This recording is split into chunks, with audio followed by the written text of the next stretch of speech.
Hello everyone. I'm doing laundry and stuff, so I'm making the bed, so my bed is kind of gross. Happy Easter. Today's Easter. I was at the boyfriend's house earlier. We did all that fun Easter stuff, and now I'm home. I have to study for this exam. But before studying for this exam, I wanted to do a story time for you, so if this is something you'd like to watch, please continue.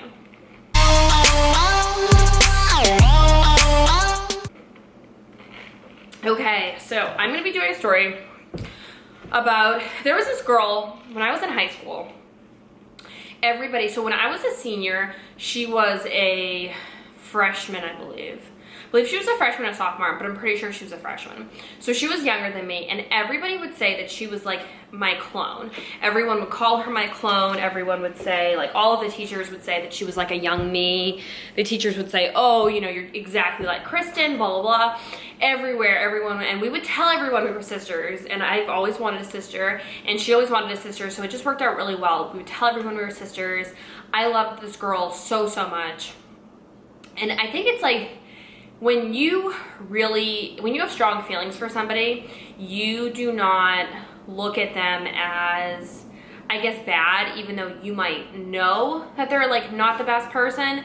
In your mind, they're still like so good. So actually, all of these things happened in high school. Yuki, are you okay? All these things happened in high school. Like, she actually got in trouble for a bunch of crazy things that I didn't really know about until later. So, are you okay? So I don't know if maybe it was just that I didn't want to pay attention, or if it was that, I don't know. I think that I was just like, I would always like defend her. Like, when somebody would say something bad about her, I would always defend her. So we were very close, and whenever I would come to Massachusetts and visit, I would always visit with her. We would always hang out. We would always do everything together. I really, really loved this girl. And she came and visited me in California. She met all my friends, and there was just a few different things about her that were kind of weird. Like, I actually have another friend who we are super close, and the way we became friends was that she contacted me about this girl and was like, this happened and this happened. And honestly, I said to her, well, like, you know, to me, we were so close that I was kind of like, everything she said, I kind of took with a grain of salt. I was like, okay, well, you're saying this, but, you know, I really know her, and we're really good friends, and, you know, you might be saying this, but I know how she really is. So she came and stayed with me in Los Angeles. And when she stayed with me in LA, I had given her my old ID, because at this point, I think I was 22. So I was 22, and I gave her my old ID because I clearly didn't need it anymore. And I had like a bunch of Tiffany's jewelry, and I had a bunch, like, just in my apartment, I had my jewelry all displayed, and I had my makeup displayed and stuff. So she stole, like, I had this Tiffany's necklace that had a K on it, and she stole that. And she stole a bunch of stuff, but I did not realize that she stole these things until later. So she stole this necklace, she stole like a bunch of things that I didn't realize were stolen because it happened so quickly, you know what I mean? Like, you don't, like, it was jewelry that I didn't wear every day. So all of these things, so she stole them, I didn't realize she had stolen them. And then I had noticed that these things had gone missing, and I had even accused my friend's cousin came in and used the bathroom, and I was literally standing there. Like, there was no way this girl could have stolen anything. But I was like, well, the only two people that have been in my apartment is you, your cousin, me, and my friend, who I know wouldn't do anything. But of course it was her. She stole like a bunch of stuff. And then later on I found out that she actually, because when I went to school, I went to a boarding school. So I found out she had gotten arrested, or she had gotten in trouble at school because she'd actually stolen like a bunch of, like, this one girl had the Sophie shorts, you know, they're the shorts that you roll up. She'd stolen a bunch of shorts from that girl. And then another girl, she stole a bunch of like it was like one particular thing she had taken from different people. But that had happened in high school, and I didn't even realize that it happened. So that, like, was very strange. So this story that I'm about to tell you was kind of like when it all came to a head. Like when I realized she was a bad friend, when I realized she was a horrible person, when it just like shit hit the fan. So I was about 23 or 24 and I had visited her in Boston. So I was staying in her apartment and we went out. We went to this like college party kind of thing, but I was the only one over 21. So we went to this party. Well, first of all, we went to this like dorm, but it was like a dorm in a hotel. I guess like if the school didn't have enough dorm rooms, they would rent out hotel rooms. So we literally like went to like a hotel room. It was really random.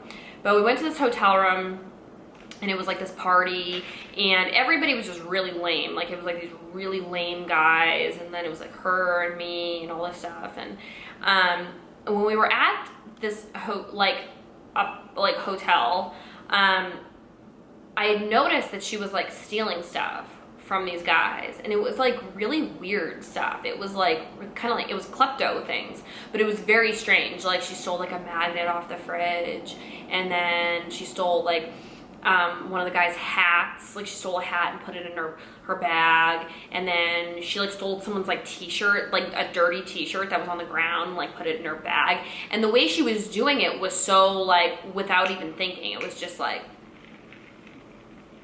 it was very weird, and I was kind of like what's going on right now, you know? Like it was really weird. But at the same time we were drinking, so I thought it was like funny. I was like, oh my god, it's like funny. And then those guys actually ended up leaving, and we like took a nap in their hotel room, and we were continually drinking. And then she was like, oh, there's this party, let's go to it. So we go to this party, and she was not 21 yet, but she was about to be 21. Like actually I might have been 24 at this point, I don't even know, but she was about to be 21. Like she literally had like 2 months until her 21st birthday, and she had a fake ID because I had given her my fake ID.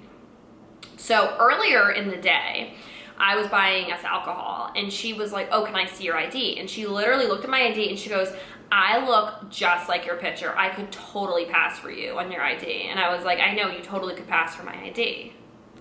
So later on that night, so we're at this house party, and there's like 5 or 6 girls. They all have brown hair, and probably like I'd say 5 or 6 guys.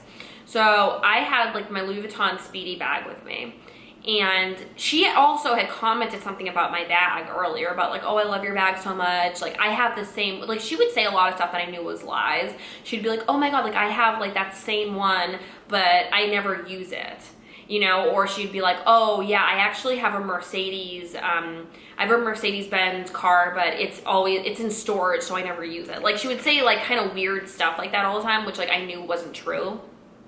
So, we're at the party, and I was going to the bathroom, and I picked up my bag, and she goes, no, leave your bag. And I'm like, no, it's okay, I'll bring my bag. And she goes, no, leave your bag. And I'm like, no, I'll bring my bag with me to the bathroom. It was just really weird. And she was like, no, leave your bag. So I was like, okay. So I remember looking down at my bag as I put it down, and the zipper was all the way closed.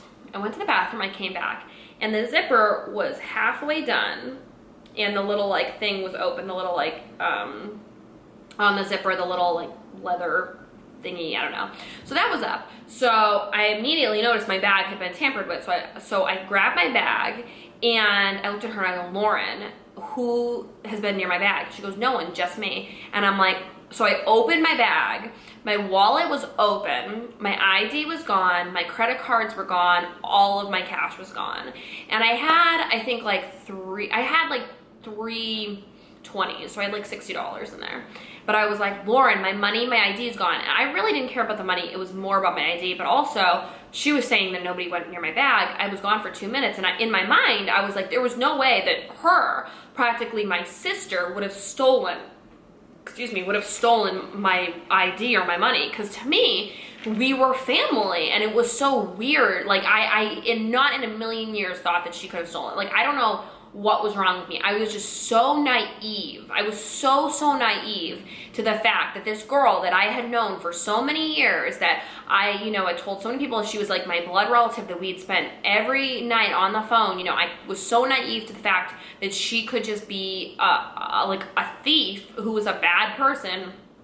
So I'm like, Lauren, my ID's gone, my ID's gone. She's like, no, it's not, no, it's not. And then she was like, you left your ID at such and such. And I'm like, no, I didn't. She's like, you spent your money at such and such, like convincing me, like kind of like like convincing me. She's like, you did this and you did that. And I'm like, no, I didn't. And I like trying to tell me that I was too drunk to know what was going on. So I'm like, look, so I go up to the girl who's partied and I go, look, someone stole my ID and someone stole my money. And she's like, look, no, everybody here has brown hair. Like, nobody would steal your ID. Nobody would steal your money. Like, calm down. And after I found out that it was her that took my stuff, I did feel bad for these people because I started screaming. I was like, I'm going to call the police. All of you are underage drinking here. I'm going to call the police. Someone stole my ID. And they're like, get this girl out of here. Get this crazy bitch out of here. I'm like, yeah, I'll leave. Give me my money and give me my ID. So I'm screaming. So they slam the door. I'm going to the neighbors. I'm knocking on all the neighbors screaming. I'm like, I'm going to call the police. I'm calling the police right now. She opens the door and she hands me my ID. And I just looked at her and it was like she knew that she took it. And then I knew that she took it. And I could not believe that this had happened. And I said, you took my ID? And she's like, no, you gave it to me. And I'm like, what the fuck is wrong with you? And I punched her square in the face. And she kind of like went back. And then she was like, you hit me. And I was like, I just could not believe it. I go, take me to my car. I had this bitch drive me to my car. And then as I'm getting out of the car, she's like, you're my best friend and I love you. And I was like, bitch, don't ever talk to me again. I shut the door. I have not talked to her since. And she was like family to me. Just such a piece of shit. And then when I went home, I went on Facebook and I was like, I just want everyone to know that so-and-so is a thief and so-and-so did this. And all of these people contacted me and they were like, you didn't know that she got in trouble in high school for doing this and she got in trouble in high school for doing that? Like, apparently she was this huge klepto and I had no idea. Ugh, so stupid.